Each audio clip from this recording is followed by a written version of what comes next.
fastest statement ever. I was hoping for at least another 3 minutes so I'd have one of my questions and ducks in order up here, but thanks for that, Jonathan. And certainly I find it very interesting in terms of the evidence, and also very timely in terms of where we are on major capital and roads. And I'll probably kick off and then I'll go to John, and members may have a range of questions. If I could take you first of all to the FAQs you have, and it was provided as evidence to the committee, and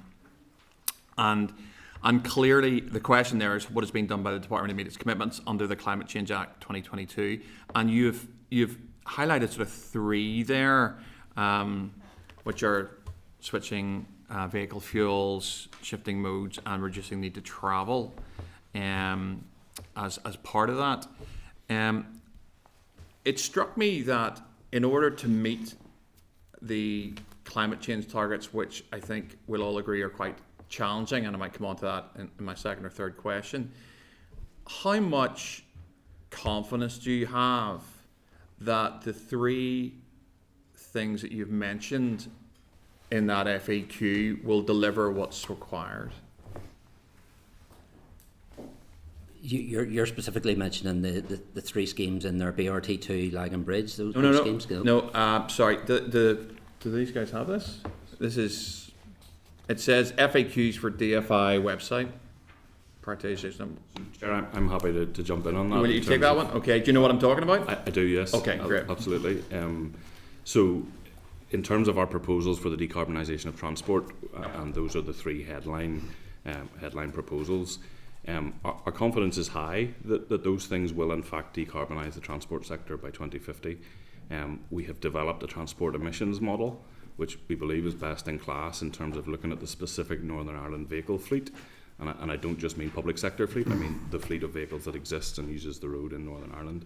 And in combination with the zero emission vehicle mandate, which was brought in by the UK government, and the Assembly consented to it extending to Northern Ireland, that will over time change the makeup of that fleet from vehicles which use fossil fuels to vehicles which do not.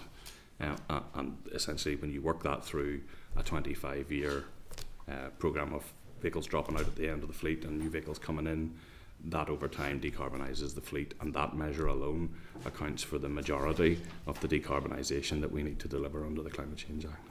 Okay. Do you know what percentage Northern Ireland has of electric vehicles? Not off the top of my head. I'm afraid I know that the department definitely does. Okay, I do, obviously, because otherwise I wouldn't ask you the question. Yep. A year and a half ago it was 1%. It's now about 2 or 2.3 in terms of recent data figures, which is an astonishingly small amount of the number of cars we have in Northern Ireland at the minute, which is 1.26 million cars. If that figure continues to rise at 1%, by the time that we get to 2030, which is the first milestone in terms of decarbonisation, by my reckoning, 7% of Northern Ireland's cars will be electric. Given what I've just shared with you, do you still have confidence that we're going to meet the quite stringent climate change targets based on the sector decarbonisation? Look, the short answer is yes, but it's a complicated question, so the answer by necessity is a bit complicated as well. So the targets that are set in the Act apply to Northern Ireland in total. They're not specific to the transport sector, they're not specific to any sector. So the transport sector alone doesn't have to go in a straight line towards 2050. So when you look at what we have published in terms of what the outworking of those policies will be, the most of the change to the vehicle fleet composition obviously happens as time goes on. You don't buy, not everybody buys a new car every year, and so it takes time for vehicles to leave the fleet and vehicles to enter the fleet, and obviously they circulate around the second-hand market for years before they exit and all that kind of stuff. So when you're talking about 2050, high level of confidence, and we have modelled what we think that pathway looks like. And one of the things the department will have to do as we're moving through the different carbon budgets and as we're moving past the 2030, 2040 target is keep those policies under review to see, do we still retain the confidence that the combined effect of what we're doing will deliver on our statutory obligations. In terms of the schemes that you've mentioned, obviously we're aware of the A5 judgment, and just to make committee members aware, we probably shouldn't go into past stuff on A5, but focus on future. But in terms of schemes that have been outlined to the committee, are you more or less confident these schemes can be delivered after Justice Michael Lindsay's judgment on the current status of the A5? So the judgment is being appealed, so you can take from that the department doesn't agree with it. That's the logical conclusion to draw there. So until the outcome of that appeal is known, it's very hard to answer that question, and I probably don't have an awful lot more I can say other than what the Minister has already said in the Chamber and through various Assembly questions. Would you accept it would have been easier to deliver these schemes had the judgment gone the other way? Well, we would be in construction on the A5, so on that scheme certainly, yes. The broader implications, as I say, very much depend on the outcome of the appeal process. Okay. The list of the additional schemes that we have here, parking the A5, which is cited, I think, in this paper at 2.1 billion. I added up the rest of the other schemes, and they came to about £1 billion, which is quite a sizable amount of capital, obviously. I was wondering, on a wider perspective, how the department decides on whether it prioritises new infrastructure, i.e. the long list of roads that we have here, or maintenance of existing roads, because certainly as individual MLAs, we sometimes might hear from our constituents that they're not completely happy with the roads. Peter, again, I'm being gracious there, just in case you're wondering. How does DFI determine whether it prioritises new infrastructure or repairs to existing infrastructure?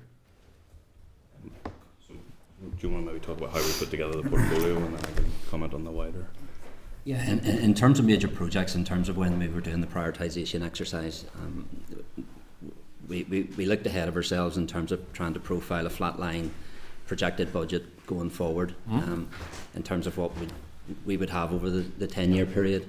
We then looked at what was committed in terms of ministerial priorities or executive commitments in terms of flagship schemes, and seen what the residual was there. And then we looked at scenario planning in terms of what schemes we could fit into the profile, and looking again also at structural maintenance and all the other things that the department does, and made a number of high level assumptions around that.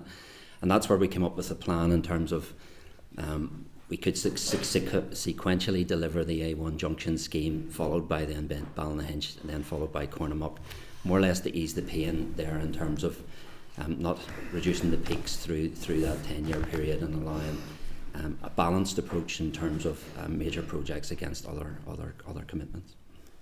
Yeah, and in terms of the wider position, we, as Jonathan says, we attempt to model and make assumptions over a long-term period over what the capital budget available is going to be, and what the requirements across the full range of business areas in the department will be. And then we put advice to the Minister on each budget cycle, at each monitoring round, and the Minister takes her decisions on what to allocate where. Okay. Sort of final question for me, Ish, and I'll hand over the Deputy Chair. The transport decarbonisation pathway, okay, I think does that look familiar? Mm-hmm. Okay. Is there policy behind this? Because this is quite nice. I couldn't find any on the department's website.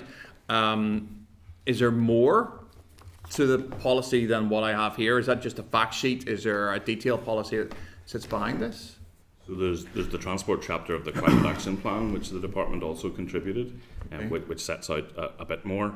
The source of the policy goal on decarbonisation is very simple. It's the Climate Change Act. It sets the targets, and we now have to try and figure out how we're going to deliver them. We have a transport strategy that's also out for consultation, which attempts to put some of the policy thinking and narrative around that as well. So I would say in those two sources would be the main place I would look. Definitely final question for me. So looking forward, as you mentioned, the Minister has appealed the A5 judgment, and I'm sure he's hoping that the decision will be returned. I would imagine that's the reason for appealing such a decision. Obviously, if it's not overturned, it puts a big question mark on the A5. What impact will it have on this long list of major infrastructure plans that the department have? If you can't, essentially what I'm saying is if you can't get the A5 through because of climate change targets, and the judge doesn't think that this will deliver what it's meant to, just from the DFI perspective, I completely agree with you. Actually, this is an executive push to try and decarbonise and reduce emissions across all sectors. But what impact will that have if the judgment is not overturned on the list of infrastructure projects we have before us today? So it very much depends on exactly what the judgment from the Court of Appeal says. So you could have a range of scenarios from an unamended High Court judgment, simply as it is, to an overturning of that, to something in between where the Court of Appeal sets out the law in a way that we don't yet know. So it's very hard to answer that question until we see that. We are looking across the full range of projects, and we're trying to model a number of scenarios in terms of how each project would need to adapt to the implications of the ruling, but unfortunately it's too early to know what that is. And so that makes it hard to be more definitive. No, I accept that. That's great. Listen, thank you very much for answering those, Deputy Chair. Thanks, Chair, and Colin John, thanks very much for coming along and for the answers so far. Just in relation, first of all, to York Street interchange, I know it's been a concept of upgrade since the 1960s, and it's been an executive priority since 2008, yet the Minister has said recently that it's highly unlikely to start for at least another 11 years, if at all. How does a project that has clearly, in my opinion and in the opinion of many experts, have such an economic positive impact in the local area, costing potentially hundreds of millions of pounds a year to the local haulage and economic sector, not at some stage between 2008 becoming a priority and nearly 20 years on get the go-ahead? Yeah, York Street interchange, when we were doing the level of prioritisation work, it's grown to an estimate now probably that we couldn't fit into our normal departmental budget. And we'll what is that estimate, sorry, Jonathan, just roughly? Originally that scheme was in around 125 to 165 million, but that's some time ago. That was 2015. That's so right. That estimate is probably rising up closer to nearly 300 million at this stage. Okay, so that's just not something that we could fit into our budget. So we need to look at other ways of financing that project, and we're going to undertake a bit of work there in terms of looking at alternative financing and seeing what other methods we could fund that scheme. Okay. So with the Minister, it frustrates me, and I think it frustrates many in the haulage sector, and we've all been stuck at that area, and we all realise what it could unlock in terms of its economic impacts. I just think that saying 11 years potentially or potentially longer isn't really being optimistic or positive on what could be done. What would those alternative funding mechanisms look like, and is there a way that we could get that scheme underway in some shape or form before then, given its priority? So I think first of all, if I can, I'll just come back to something that you mentioned before in terms of the department's priority for the scheme. So if you recall, we did have this scheme through procurement, and unfortunately we didn't have a legal challenge. And so it was absolutely trying to be delivered. Yeah. Since that point, between a combination of there not being a minister in place and the financial constraint that we're experiencing, that explains why it hasn't moved back to that stage. And we've been doing work on the placemaking and active travel elements of the scheme. To bring it forward, it needs to be funded. So we need confirmation that the funding is available to deliver it. At the stage we're at, we're not ready to finalise the design. We're still working through the placemaking and active travel elements that we were asked to do by previous minister. And once we get that to the point where it would be ready to go, it would have to go back through the statutory processes, so that the previous public inquiry would no longer hold. It was too long ago. Yeah. Essentially too much has changed. So that accounts for a development phase that has yet to complete, that is years long, and then you're into a year and a half procurement, and then a multi-year delivery program. So that's where the 11 years comes from. Yes. And getting it to a point where we have a settled design would be the next stage from a delivery perspective. Okay. I don't know how accurate my figures are. I just read them from various contributors. What is the department's economic impact assessment of what the York Street interchange could save per year and unlock? Has that been looked at to date? Or I'm sure it's a movable feast, but there must be. It'll be in the business case. I don't have it in front of me. Yeah, it had a reasonably high BCR back in the day. We would obviously need to review the estimate, do some detailed work on that, and look at the benefit to cost ratio on that scheme. We would still envisage that to be a good BCR in terms of journey time savings and all the other benefits that scheme derives. I know there are some in the sector saying that it's costing over £1 billion a year to the local economy by not doing it, which is quite a vast sum of money. And if we're looking at investing to save, and I know it's something that's thrown around, hard to do that if the money's not there, but that impact could be vast, and it would be, I think, hugely advantageous to see it done as quickly as possible. I know how constrained things are, though. Just moving on to the active travel budget, I'm sure you tuned in last week when we had representatives in from the Minerals Products Association. The first thing is, in terms of road maintenance, I described the situation that we have a lot of cyclists using the roads and a lot of runners, and therefore are actively travelling. How much of that active travel budget is able to be redefined towards capital works of resurfacing and roads maintenance, potentially, given that? Is that being looked at, and is that project now underway? So we have defined what we mean by active travel, in part because of the Climate Change Act and the obligation to spend 10% of the transport budget on active travel. So to do that, we had to first define what's our working definition going to be. So it absolutely includes footpaths and facilities for pedestrians, and recognising that, as you say, cyclists use the road as well.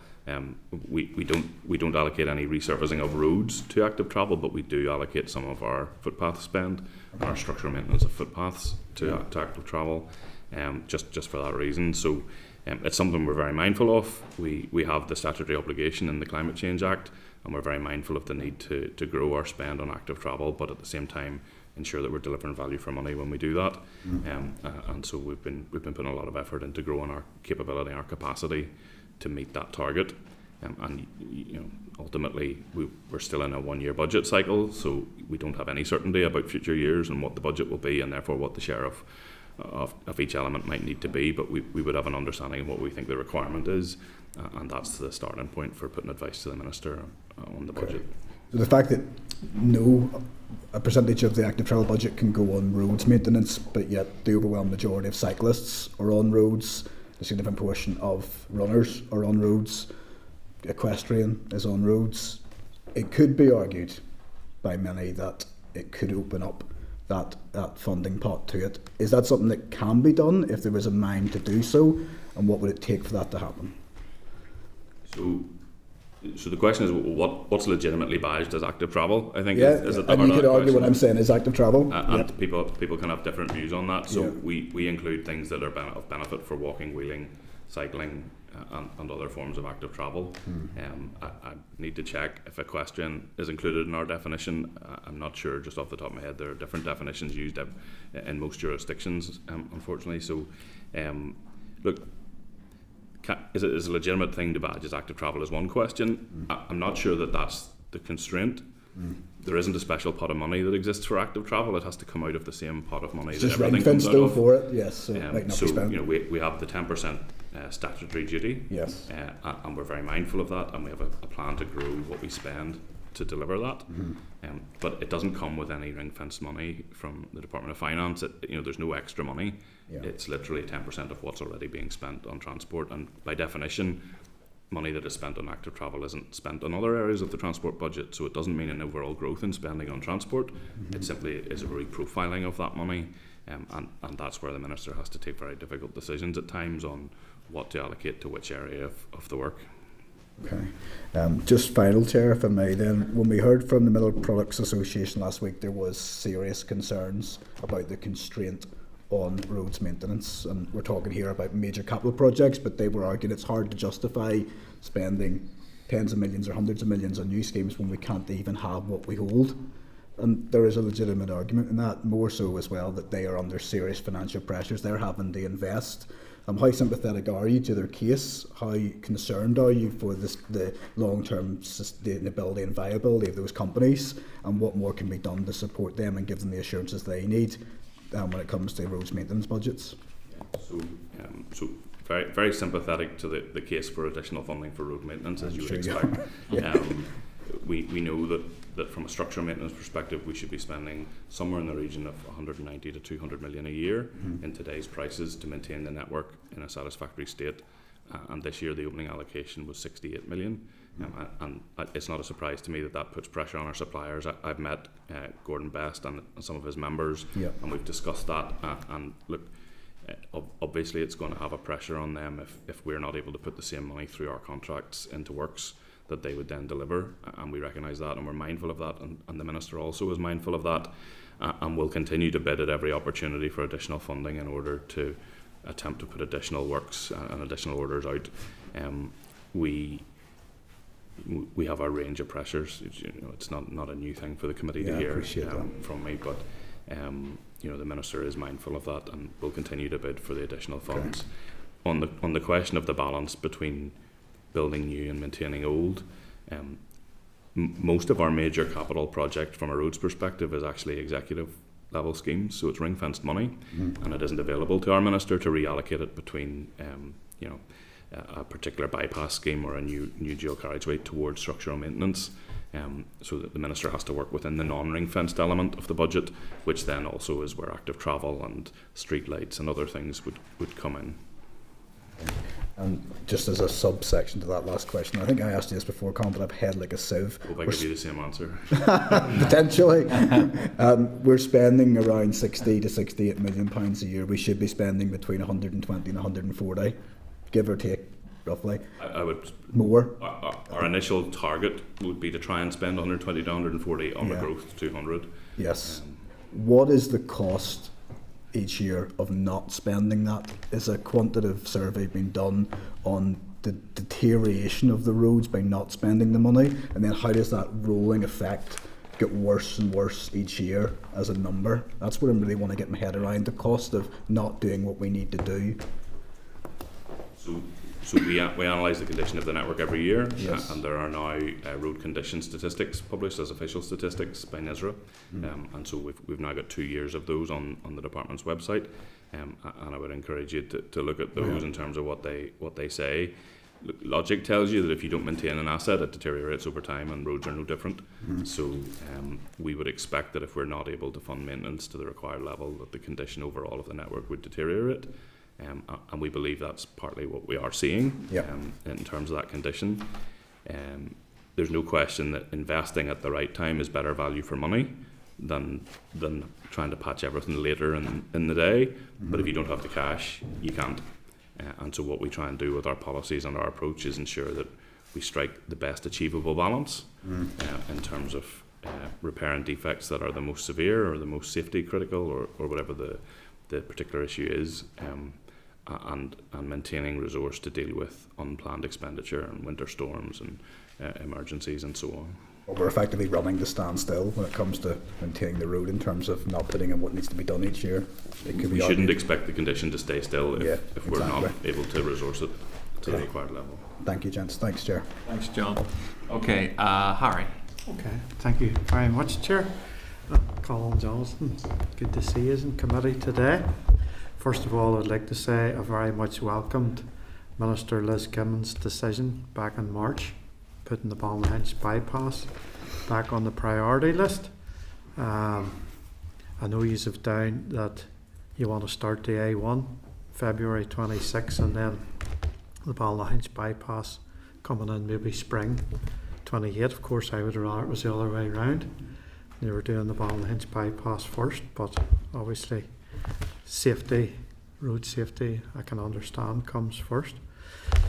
Considering the amount of money getting spent on this project, down 50 to 60 million, I'm sure you know the figures, and this past few years there's been very little money spent out that direction, so I think it is warranted and very much welcome. My question would be, the A5 decision, would that in any way impact this project starting in 2028? Thank you. I think similar to my answer to the chair, depending on the judgment in the appeal case, it could.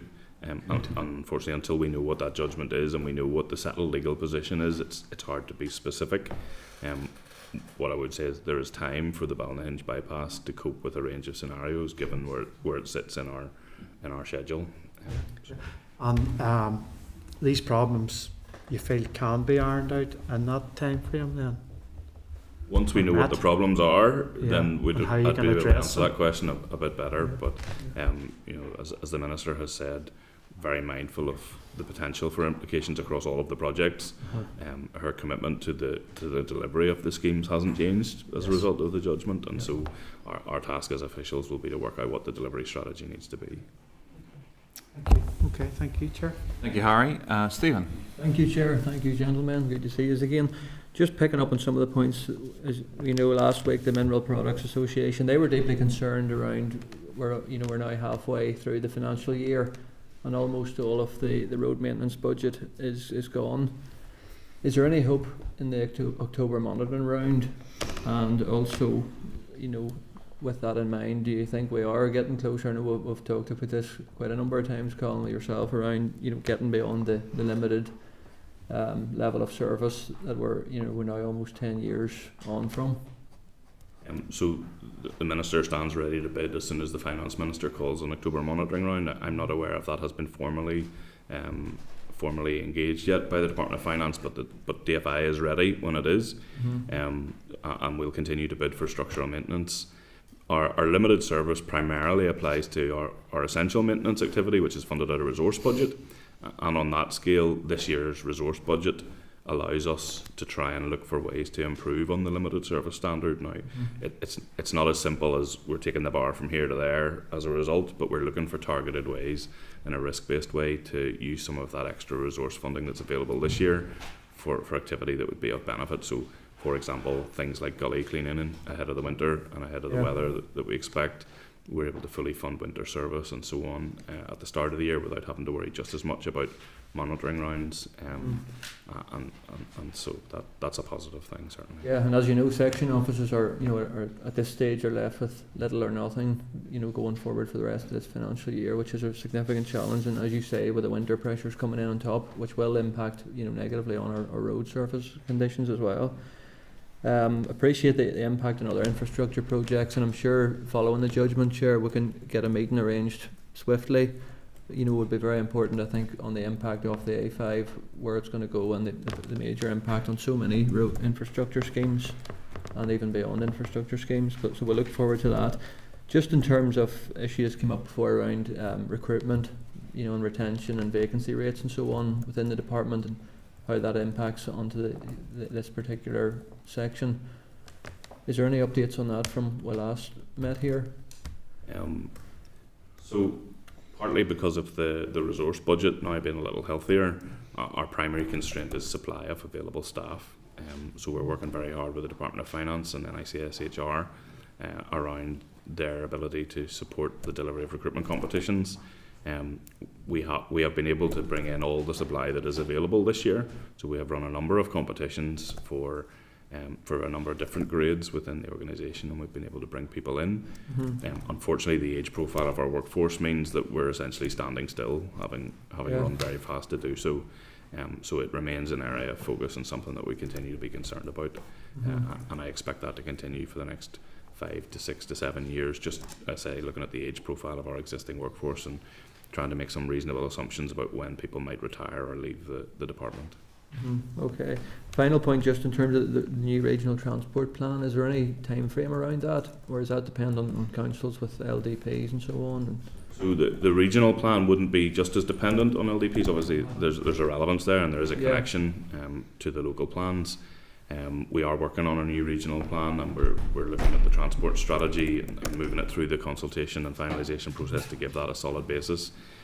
We have a team of transport planners and modellers who are looking at the regional network and trying to understand what a needs-based lens looks like. It does rely a little bit on having that clarity of the policy position that the transport strategy will bring. So I'm afraid I don't have a specific timeline, although it's under active development at the minute. Okay, thanks, gentlemen. Thanks, Chair. Thanks, Stephen. Andrew. Thank you, Chair.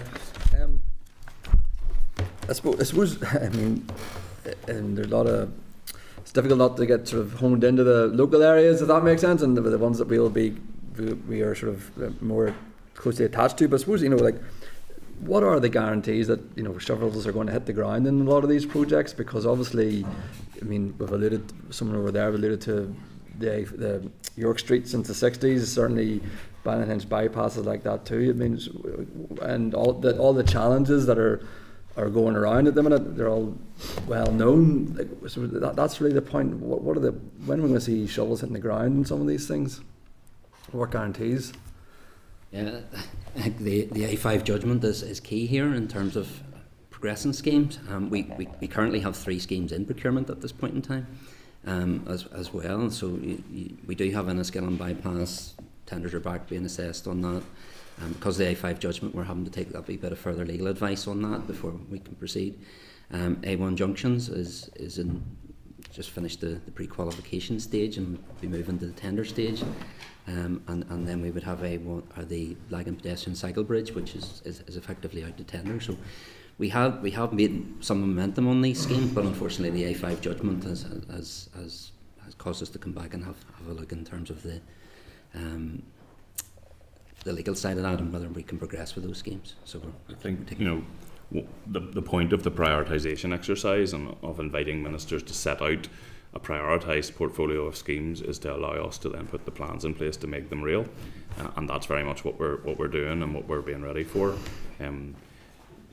As with all major projects, the further away that date of intending to start construction is, the less certain it is, because our budget cycle, the legal process and the statutory processes can all impact how quickly a scheme moves through the development and gets to that point. But this programme has been developed specifically to be affordable and to be something that we're comfortable that we can deliver. In order, part of the point of it, as I say, was to allow us to prioritise our resources and ensure that the things we set out to do, are credible plans to do that. So over that medium to long term time frame, these are absolutely the things that we intend to deliver. Okay, yeah. There's a comment. It's affordable, but yet I've heard as well there's alternative funding. So it's a bit difficult one to get your head around. Just on the just going to the active travel, but again, really, I suppose, is there going to be a more strategic approach taken to this? In the transport plans, I think that the short distances of 20% and yet only 1% currently doing it. Certainly, I know I sort of get the sentiment felt by Mr. Stewart, but it may have a slightly different.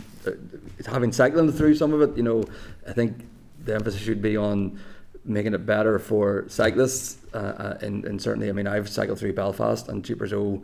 It's hard to navigate on a bike, to be quite truthful with you. But how does the active travel definition in Northern Ireland compare to other jurisdictions such as Scotland or Wales? And what can you do to make it better? Because it is an important thing. So I'm afraid I don't have the other jurisdictions' definitions in front of me today, but we can certainly provide those.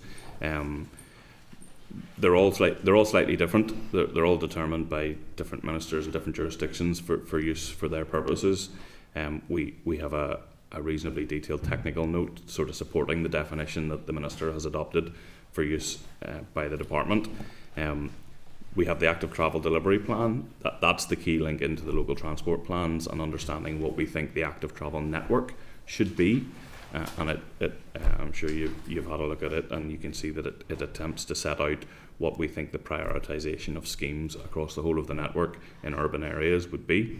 And subject to all the same sort of constraints around resources and planning and the statutory processes that will see the production of a prioritised list of schemes on active travel as well to improve the overall quality of the network and the extent of segregated cycling infrastructure in particular. And just again, there's a lot of good points been touched on already, but again, it's how does the lifespan of the new projects? I mean, how much is there saving in that? Due to maintenance and stuff like that. I mean, are new projects generally longer lasting, or is that not something that comes into it? And again, we have the mineral products. They were very clear in saying about recycling products and getting them into the roads. Do new projects generally longer lasting? Is it just as long lasting as older roads, or is it we model it over 60 years? Okay. So every business case for a new major project will include a 60-year life cycle, and that includes the construction phase and also the maintenance and operation phase. We don't expect to spend as much on structural maintenance in years 1 to 5 as we do in years 35 to 40, just as you would expect. So yes, there is a benefit in terms of the new asset doesn't need the same degree of maintenance as an older asset. At a network level, I mean, bearing in mind our network is 26,000 kilometres, and even on our largest new construction projects, you're talking less than 100 kilometres. It doesn't necessarily translate into an obvious visible difference, other than you don't expect to have to go out and resurface a newly constructed road as quickly as a road that's already being used. Okay, thanks very much, Andrew. Justin. Thanks, Chair. Thanks, folks. Tell me, what has been the consequence of Sinn Féin and DUP walking out of this place for 5 years in terms of progressing major roads projects? What has that done to the timelines? So in the absence of the institutions, the department didn't have all of the powers that would normally be available when a minister is in office, and that had an impact on a number of schemes in terms of their ability to progress. That's probably all I can really say about that. So timelines wise, A5 obviously has another road block now. How much has it been delayed because Sinn Féin and the DUP walked out of this place? To what degree? To what extent? The A5 would be in construction now if not for the legal challenge. So I would point to the legal challenge as the thing. Prior to the legal challenge, where would it be without this place having been down for 5 years? So look, as I say, anything that required a minister to take a decision that wasn't available under the executive formation, I can't remember the name of the act that empowered senior officials to take decisions in the absence of ministers. Anything that couldn't be done, obviously, couldn't be done. Again, if we had a working assembly for those 5 years, would there be a possibility that we would now be looking at maybe a completion of the A5 project? I'm not sure I would have anything that I could base that on. Okay, what's your view on the fact that the roads maintenance budget is allocated by section as opposed to by need? So it is allocated by need in part. There's a number of factors that we look at. We recognise the need for the structural integrity of the road to be protected. That's one of the primary things that we use to decide which schemes progress. To be clear, though, there are more schemes that we would like to progress than we are ever able to progress. So in that context, we also are mindful of the need that all parts of the network need to be in an operable condition. And it's not the case that we simply take the money and divide it up by the number of section offices, nor is it the case that we spend all the money in one place simply because there is need there, because there is need everywhere. Okay. In terms of what the Mineral Products Association said last week, that we could have had the first carbon neutral dual carriageway if proper procedures had been followed. Set aside the carbon neutral piece. What proper procedures were not followed? So I can't ignore the existence of the High Court judgment, which sets out a number of ways in which the judge felt that the decision wasn't lawful. Aside from that, I'm not clear in my mind exactly what was referred to in the evidence that the committee received last week. The department believes that the decision it took was robust and evidence-based and lawful, and that's part of the reason that the judgment is being appealed. But you have to respect the judgment itself, which found that it wasn't. And if that stands after the appeal, the department will have to take account of that. Okay, I don't want to probe that issue too strongly because obviously there is a ongoing court process. In terms of timelines, you have two projects there. A1, great to hear that's on pre-qual, it's past pre-qual, going to tender. What's the implications of the A5 judgment on the A1 progressing at this point? Well, it hasn't gone to tender yet at this stage. We still have to issue the ITT document, so we're taking further advice in relation to moving that scheme forward at this stage. Further light of the advice A5 judgment. is based on the A5 judgment. So until we know what the Court of Appeal's positions, or the Court of Appeal will set out what the law is, in a way that the High Court judgment we're hoping will be changed. As I say, that's the logical definition of an appeal, is that that's what you want to happen. We need to see what the Court of Appeal says, and unfortunately, until we know what the settled law, the settled legal position is in interpretation of the law as it applies to the project, it's difficult to know exactly what that means for other projects. So we're dealing with an unholy mess in terms of roads constructions based on the FA project and the legal challenge, which has held up all roads, all progress in major roads projects. I wouldn't use those words. Well, is that the reality? Are all major roads projects being held up by the F5 judgment?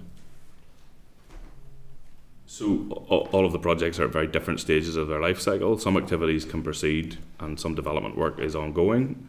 We're not downing the pen on all the other projects. If you're on A1 project, if you're talking about going to tender but cannot go to tender because you're waiting on a judgment from the F5, the Minister hasn't decided not to go to tender, so that decision is still ahead of us on whether or not to proceed to tender. We're still doing some of the preparatory work, and that includes considering a range of scenarios for the outcome of the A5 appeal. What is that? Is that decision based on that decision not to go for tender yet? That delayed decision to go to tender, is that based on the F5 scenario situation? No, there has been no delayed decision or non-decision to go to tender. It's just not at that stage in the process yet. So where are we at with A1 now? So pre-qual's done. Why are we waiting to release tender documents? We have an awful lot of work to do on the scheme. John, I don't know if you want to say anything about what we're actually working on at the moment. Yeah, we have to also, we're concluding the tender documents for that as well before they go out. Okay, and we're still not concluded with those. We've also vested in order to make as well, so we're actually looking at that as well, and how we can progress the whole scheme together and timelines. Yeah. In terms of two other projects, A28 Armagh East Link Road, A3 Armagh North and West Link Roads, they're on a list which is now on a never timeline. What do we say to the people in Armagh City who are waiting, who are dying under the traffic conditions on a daily basis, and promise these two link roads, and they're on a never list? Those are two schemes that will be considered in the rounds of the new regional transport plan, so they'll be taken on board there, and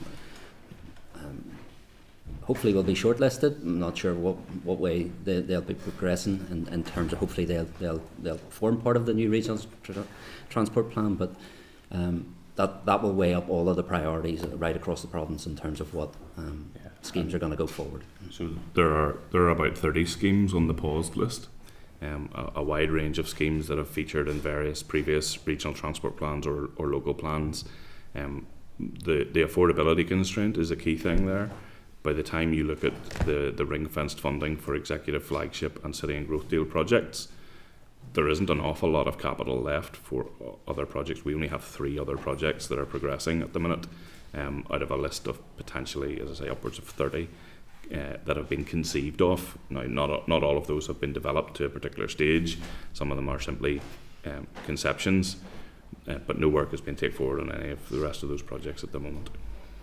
Yeah, let's appreciate you are working under the circumstances which you find yourselves, which is not your doing. This place has been there for 5 years with a major impediment to your progress, and I know you're trying to hard to do your job, and I know morale is a tough place in the section offices based on lack of funding and pressures because of that lack of funding. So well done, men. Thank you very much for your evidence. Okay, thank you, Justin. I didn't have any other indications as far as I am aware. I have one final question for you. Can I take you to just question 2 on the A5? And the question is, when will construction commence? There's a paragraph there, and I'm not going to kill Hansard by reading out quite a long paragraph, but there's a couple of fairly active phrases are used in your answer to that. Some things are close to completion, and some things are progressing well. So when I read that paragraph, it seems very clear to me that things are still happening regarding the A5. I can read the whole paragraph if you want context. Are those things progressing at risk based on the fact that there's an outstanding court judgment, which I accept you're going to appeal, but would you characterise any work that you've said is happening still on the A5 at risk? Has the Minister given any occasion around that? So as the Minister has made public, her intention remains to progress the scheme, and obviously the appeal is the next step. So most of the work that we're doing at the minute is focused on preparing for the appeal and preparing the arguments that the Department hopes to set out at the appeal. There are a number of other things happening, so the committee will be aware that the Department is continuing to engage with landowners on the A5 scheme in order to come to an accommodation with them about what to do with the land as the appeal progresses. So there's a range of stuff still happening in that space as well. It'd be fair to say that we would have been in construction by now. It would have been our expectation that we'd be well into the construction phase. Obviously we're not, so there's a range of work there that isn't happening that would have been happening. But the scheme still continues to progress in terms of the other two sections, the cross-border section and the section north of Strabane, and preparatory work continues to go on in relation to both of those sections of the scheme as well. Okay, I think I'm a little clear. I'll just read out the sentence and then ask a specific question around it. The answer that we have here is archaeological and geotechnical investigations have been undertaken across the 55k length since April 2024 and are now close to completion. Okay, that phrase "close to completion" sounds like they're not quite finished yet. Are archaeological and geotechnical investigations ongoing? Don't have any different information on that. Oh, that's okay. No, the second one then is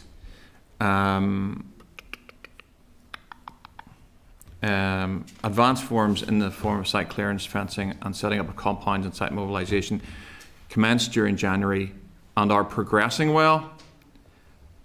So is there ongoing work in terms of site clearance, fencing, compound, site mobilisation? No, I don't believe so.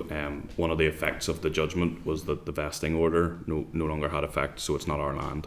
The land reverts to the original landowners, and we're not able to do that. What we're seeking to do is enter into licence agreements with landowners where we could continue to maintain some of the advanced works in situ to avoid the cost of removing and then potentially reinstating them subject to the outcome of the appeal. Okay, now like I understand the call, I just make the very soft point that it reads very much like, and this is evidence I think from DFI, is it? Do you have a date on that evidence, Chair? The A5 position obviously changes. Yeah, no, I accept that, but June 25, okay. So pre-judgment, I suspect, and that explains the potential issue. That's fine. Okay. Listen, thanks. Thank you very much. Never easy coming before committee, but thank you for your time and thank you for your answers today. Very much. Thanks, guys. Thank you.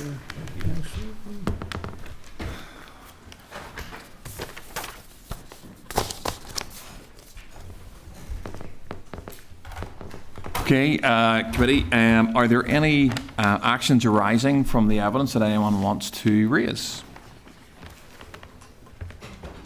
Chair, I was just to re-echo what it said earlier around, as soon as the judgment is, I think we need to get in swiftly in terms of, getting senior officials, to come in. Every confidence, Stephen, we will. Yeah, I think that will be a key. Yeah, no, I agree. Anything else anyone wants to raise? Justin? When's the Minister before committee? February. February.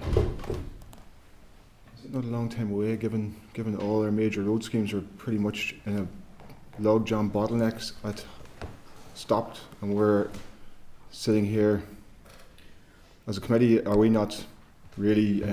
Should we not be holding the Minister responsible for the inaction from her department, the lack of forward momentum on projects? Yeah, okay, well, first of all, I'll make a comment to that, but I'll ask Michael when the Minister was here last. If you remember, I wasn't here because I've been here 2.5 weeks. Generally, it's every 6 months. That will be the cycle that the Minister would come to the committee. That's the normal run of course things, but we have major roads projects which are at a standstill, and should the responsible minister not be answering for that? I'm gonna certainly my experience, and everyone will have their own experience of other committees that they sit on. I was on education, and the education minister probably came more than twice a year. I'm pretty confident. I need to check my notes, but I'm pretty confident. To be fair to the committee, I'll take any views that people have on the point that Justin made, rather than me steering it. Anyone got any views? When was the last date? Just Michael, can you confirm that? I know it was a good few months ago, but Can you recall that? well, it was about May time about. June. June. We're hearing feedback into our microphones here that it is in fact June. Okay. 25th. Okay, so it was here just before summer recess. Again, I'll take views. Sure. Like, Alright. I mean, at least you have a date. You know, she's coming reasonably soon. And, you could put a request or check her diary maybe rather than demand, see how she's fixed. Deputy Chair? Well, sympathy to what you said, Chair. I do understand other ministers. I think the Health Minister appears quarterly and often at the beck and call of the committee. Some bring the ministers in more often, others don't. I take Justin's point. His was specifically around stalled road schemes, although I'm conscious that the main topic of that discussion would be the A5 and it's heading to appeal, so we wouldn't end up being able to discuss it. And invariably the discussion would widen out into everything else the department deals with. Yep. I'm happy to hold the minister's feet to the fire weekly, monthly, daily, if required, so I'm sympathetic to it, but I wouldn't want it just to be a session specifically on roads, because I think we might end up with a bottleneck and then we wouldn't end up being able to discuss very much, especially if it's a appeal. Good use of a metaphor there at the tail end of that, John. I accept. I know Cahill and Andrew are coming in here. I fully accept your point. I know the Health Minister goes a lot to committee and is practically on demand. I know every minister is really busy as well, and we have to be cognizant of that. I think if we were going to invite the minister earlier, I think we needed to be fair to her and her officials, give her a very clear idea about what she is coming to talk about, and she'll be very constrained around the A5. I'll bring in Cahill and then go to Andrew. And to be fair, I wouldn't, from my point of view, it's not comparing ministers. I mean, in this case, Justin has asked a specific question, and because of the ongoing case, it would be very hard to get any different answers from what was given today. If there was something else, I don't have an issue if they want to write to the minister, but certainly in terms of this issue, I mean, there's going to be no different answers than what's given. So I'm happy enough if the committee make a decision otherwise. So I mean, I assume that's part of the issue first. So I'm open, but I understand why it would be the case in terms of roads and issues that there may be little information can be given. There wouldn't be. Andrew? Just sort of observation from memory. I appreciate it was before your time in the committee, but when the minister did come here last time, it was under quite a constrained time, I think, and from memory there had been discussions about trying to get the minister back again, so that would sort of fit into sort of previous discussions in the committee. But I take the point as well that if it's a single item agenda on something that can't be discussed, then it's I mean, I don't know what the procedure there is Chair, you know what I mean, but again, I mean, I have no objections to asking ministers to committee, and certainly she made the indication that she would come back again with a longer time. But anyway, that's maybe I'm not a walking answer, so maybe that needs Okay. Anyone else got any views? Justin, go ahead. It's not a single item. Obviously, we've heard from the MPA in terms of roads maintenance, so it's not a single item. February's 5 months away. Are we serious? We held to account so from June to February, the minister's not before the committee, which is responsible for scrutinising roads and infrastructure. Are you serious, lads? So, Sure, could I just know? I'm not getting a clear explanation of what it's about.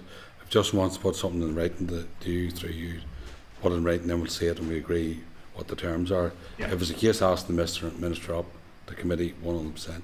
But what we're saying, clearly we got what we got today. There's a live case here, so I don't see anybody sitting in front of us that we can't ask questions about. So we need to be clear what we're asking about, to be fair. I don't have an issue asking, requesting the minister to come to committee. So we need to be clear what we're asking about, sir. Yeah. No, look, I accept that, and I accept Justin's point as well. My view on it is I think a minister should be here more than twice a year. That's what I think. Now, I am very content to. I would certainly make a proposal that we do write to the minister and ask her before February, and I will raise this with her in the informal meeting that I'm having with her. And see if she will come with the proviso that there's a pretty clear agenda. I don't think it's. I completely think it's unreasonable to invite a minister and just ask him anything. And I've seen nearly committees do that. So to be fair to the minister, we need to give her a fairly clear idea about what we're asking and what we're not going to ask. And a lot of things that we perhaps would like to ask, we probably can't. We could ask, but she'll not be able to comment on. So we need to just tease our way through that.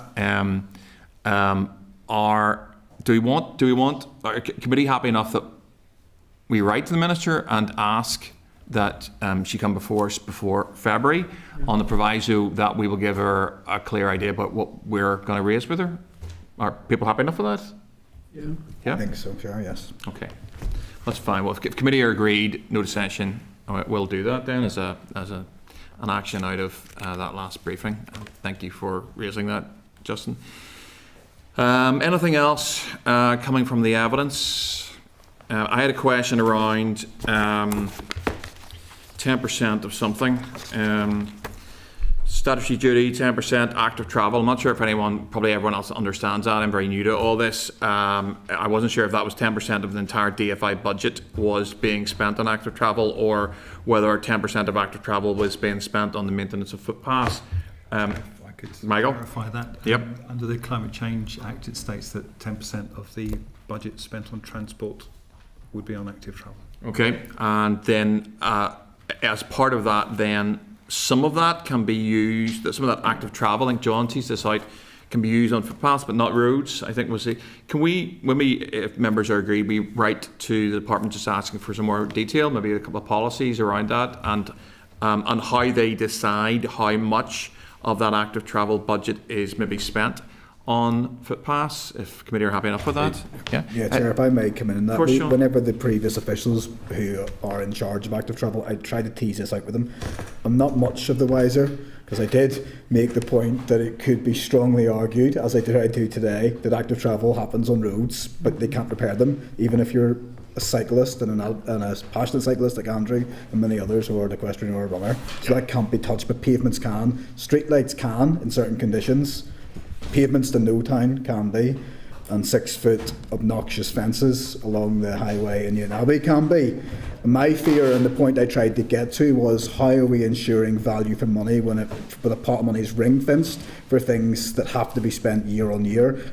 And I'm not clear, especially when I've seen some of the examples that have been spent so far, and some of the areas it's not. So is there a mind, I'd like this maybe addressed in the letter of the department, to reopen or reassess what qualifies as active travel spend? I think and that's also how we're getting the value for money. No, look, absolutely. I'm trying to get my head around it. You're further on than I am on it, John, but I just think there's something there that I think the committee would be minded to maybe look into, if we can, write to the officials and just see. Anything else? Sorry, Stephen. Back of that, just to echo that, I think also, there's a lot of areas where active travel takes place where there is no footpath, for cycling and walking and running, where there simply is no footpath in rural areas, for example. So I think it does strengthen the argument that it should go much wider than it does currently. Absolutely. Let's see what they come back with, and we can, if we need to, we'll simply invite them in to give us some evidence based on, we'll get some written stuff from them first. Unless members have anything else on that, we can move on to item 9 then, which is the planning and flood risk follow-up information. So we have a written briefing there on page 366, members. Committee did receive an oral briefing from RAISE on flood risk planning on the 12th of February of last year. There is obviously a follow-up paper arising from further questions from that briefing. and I'm happy to take members' views on any next steps based on that briefing. If anyone has anything that they want to raise or highlight or question, I've got one.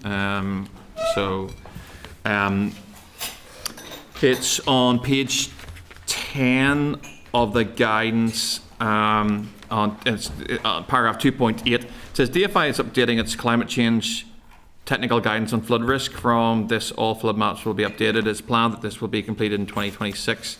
According to DFI, this may cause floodplain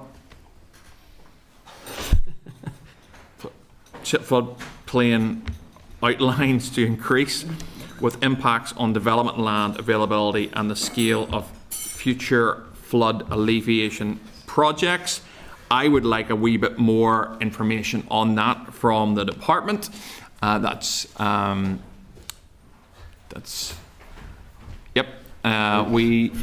a lot of movement, but the core five is still here. For those who may be watching in, there is another thing that some members have to go to. So they've noted already to me that they have to leave. But as long as we keep five, we'll be okay. So I'd like some more information just from DFI on that point, that they've said it may cause floodplain outlines to increase. Maybe we get a view from DFI on that. Has anyone got anything else on that raise information that they want to raise? Not at this stage, Chair. No, I think Okay. we still have. That is fine. So we're content to move on then, if no one's got anything else there, which is the one point that I had. To item 10, which is a review of planning fees and the public consultation. So we are now at page 403, which is a cover letter from the department, and 407, which is the consultation document. The committee has received oral evidence from a range of stakeholders who have expressed concerns over the timescales for planning applications. Usually we will receive oral evidence from officials once a consultation is closed and the responses have been analysed. I am happy to take members' views on scheduling oral evidence in the forward work programme from departmental officials once a consultation has closed and responses have been analysed. Are we content to let this complete and then schedule oral evidence, or does anyone have any suggestions as to how to handle this other than what I've suggested? Or members? Content, I think there are questions coming out of it, but I think it's probably just we've got the information, we've read it presumably, and we'll let it settle until we have evidence. Then is that that's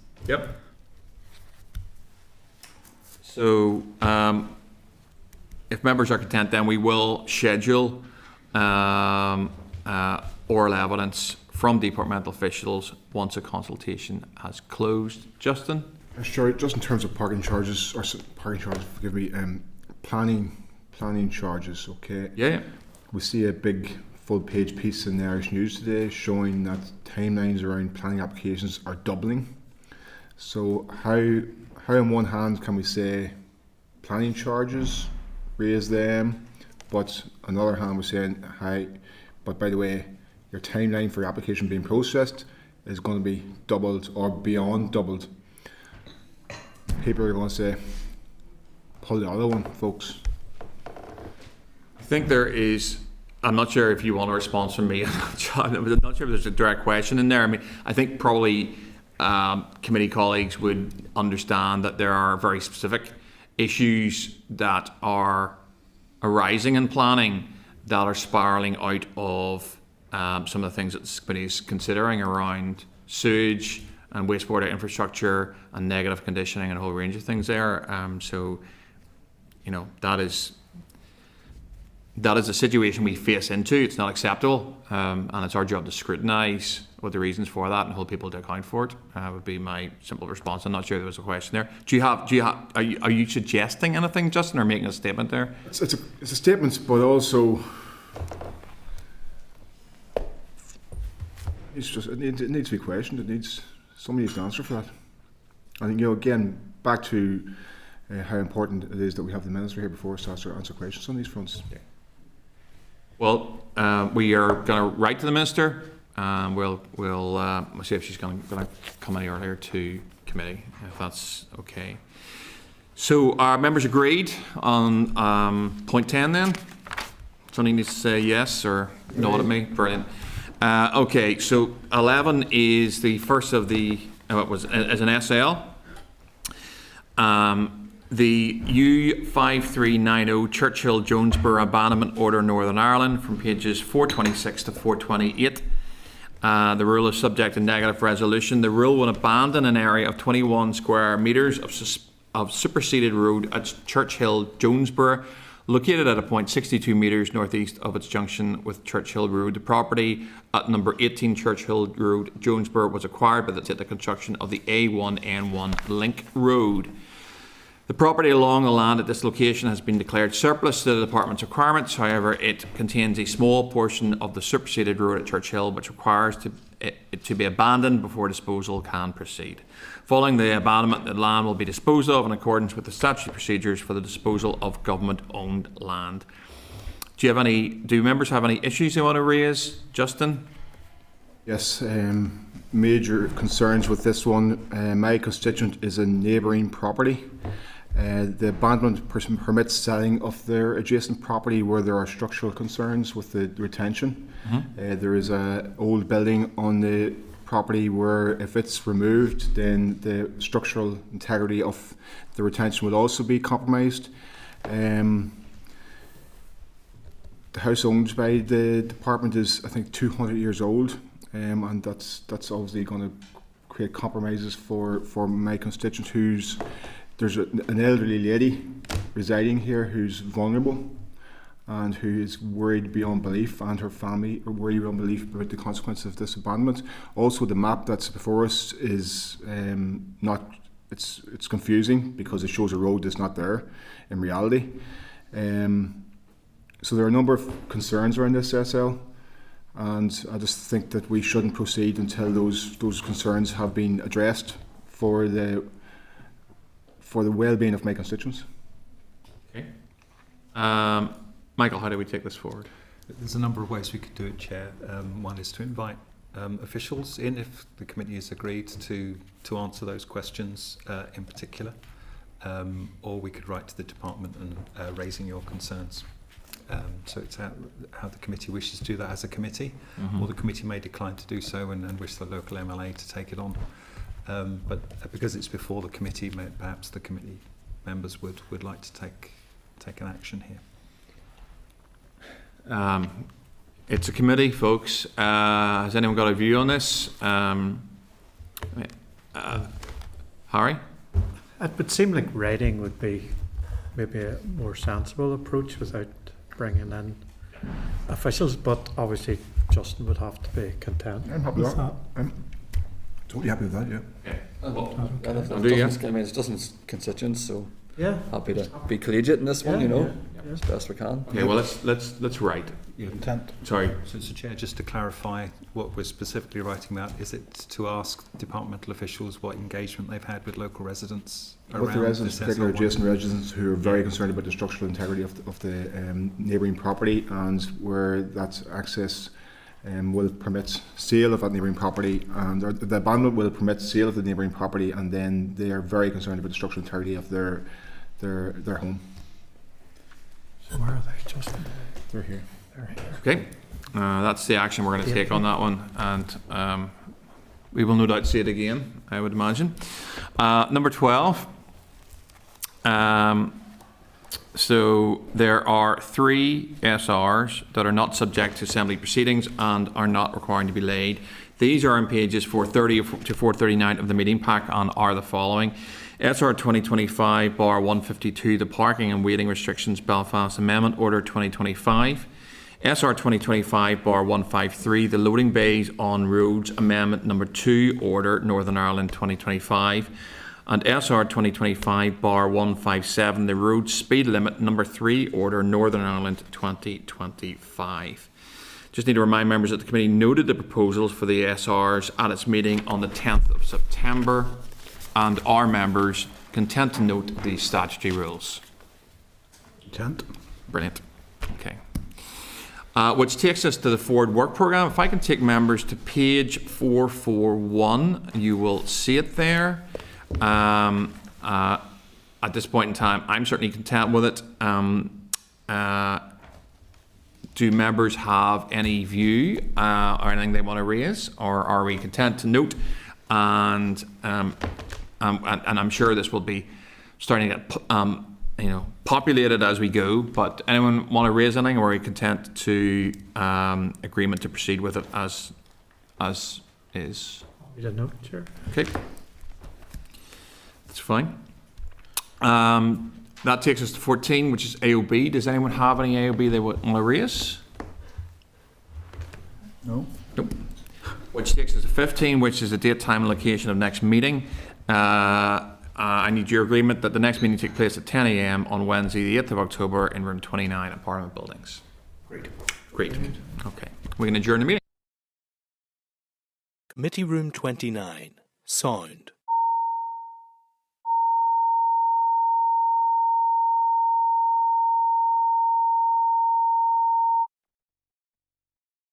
Committee Room 29. Sound.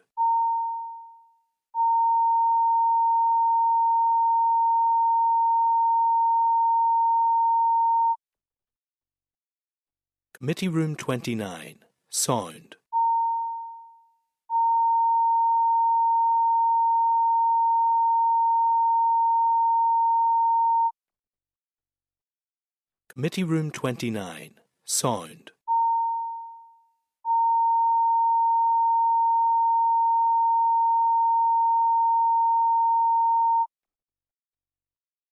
Committee Room 29. Sound.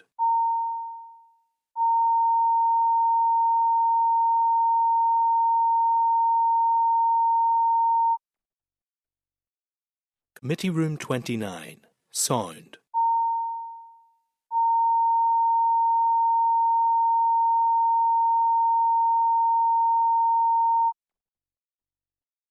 Committee Room 29. Sound.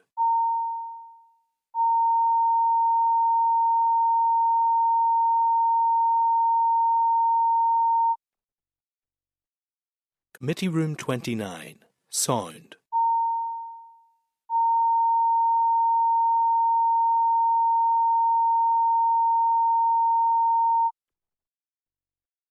Committee Room 29. Sound.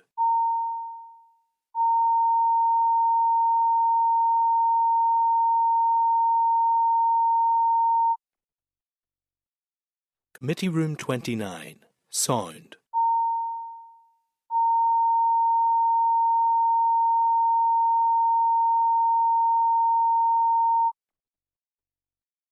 Committee Room 29.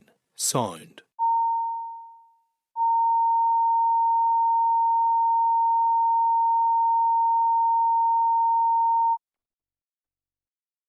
Committee Room 29. Sound.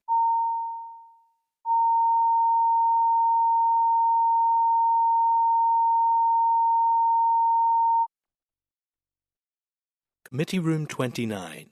Sound. Committee Room 29. Sound. Committee Room 29. Sound.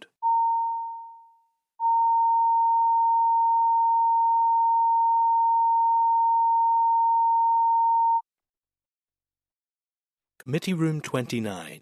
Sound.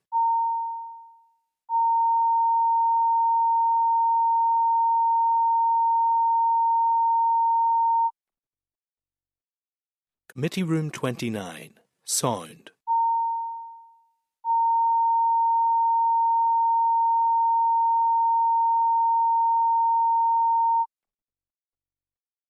Committee Room 29. Sound.